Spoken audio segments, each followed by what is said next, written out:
പടച്ചോൻ വിധിക്കുന്നതിൽ അങ്ങോട്ട് സമാധാനിക്കുക. ഞാൻ പലപ്പോഴും ഒരു കഥ പറയാറുണ്ട്. ഷാദുലി പള്ളിയിൽ ഹുത്തുബ പറയുന്ന ഒരു ദിവസം ഒരു ചെറുപ്പക്കാരൻ വന്ന് കൈ പിടിച്ചിട്ട് പറഞ്ഞു, ഉസ്താദേ കുറെ കടണ്ടായിരുന്നു, ഒരു നല്ല ബിസിനസ്സിൽ ഞാൻ ഇറങ്ങിയിട്ടുണ്ട്, 8 കോടി ഉറുപ്പിന്റെ ഒരു ഓർഡർ എനിക്ക് ഇന്തോനേഷ്യയിൽ നിന്ന് കിട്ടും, ഒരു ഒപ്പിന്റെ പുറവേ ഉള്ളൂ, ഞാൻ അങ്ങോട്ട് പോവുക, നിങ്ങൾ ദ്വാരിക്കണം കേട്ടോ. ഞാൻ പറഞ്ഞു അൽഹംദുലില്ലാ ഹൈറാവട്ടെ. 3 ആഴ്ച കഴിഞ്ഞോ ഞാൻ പള്ളിയിൽ തന്നെ കണ്ടു. ഓമന്റെ അടുത്ത് വന്നിട്ട് പറഞ്ഞു യാത്രക്ക് റാഹത്തായിരുന്നു, കുഴപ്പങ്ങളൊന്നുമില്ല. ഓന്റെ കൈമലുണ്ടായിരുന്ന ഒരു ചെറിയ സ്വതക്ക ഹദിയ എന്റെ കൈമ തന്നിട്ട് പറഞ്ഞു അൽഹംദുലില്ലാ നിങ്ങൾ ദ്വാൽ എന്നെ ഉൾപ്പെടുത്തും. ഞാൻ ചോദിച്ചു പോയ കാര്യം എന്തായി? ഓൻ പറഞ്ഞു അതെനിക്ക് പോയി ഉസ്താദേ, എനിക്ക് കിട്ടിയില്ല. ഇതും പറഞ്ഞു ഓനിങ്ങനെ നടക്കുമ്പം ഞാൻ എന്താ പറയേണ്ടതെന്നായി പോയി.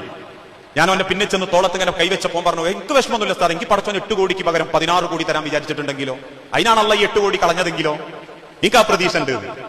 ആ ഒരു ഈമാൻ ആലോചിച്ചു നിങ്ങൾ. നമുക്കൊരു 10 ഉറുപ്പ്യ പോയാൽ മതി, പിന്നെ ഒരു 3 ആഴ്ചത്തെ പുറക്കുണ്ടാവില്ല, ഇച്ചിരി എന്തെങ്കിലും ലാഭം കുറഞ്ഞാലും. അതല്ലെങ്കിൽ ഒരാൾക്ക് എന്തെങ്കിലും കൊടുത്തുപോയാൽ പോലും ഇപ്പൊ മനസ്സിന് ചൊറിച്ചില്ല. ഓല 5-6 ആൾക്കാർ വന്ന് എഴുതി പോയിക്ക് എത്ര 20,000 10,000, പിന്നെ അതിന്റെ ബേജാറ് വേറെ. എല്ലാവരും അത്തരക്കാരെന്നല്ലോ, കുറ്റപ്പെടുത്തല്ല. ഇന്ന് മതിയാവുന്നില്ല മനുഷ്യന്മാർക്ക്.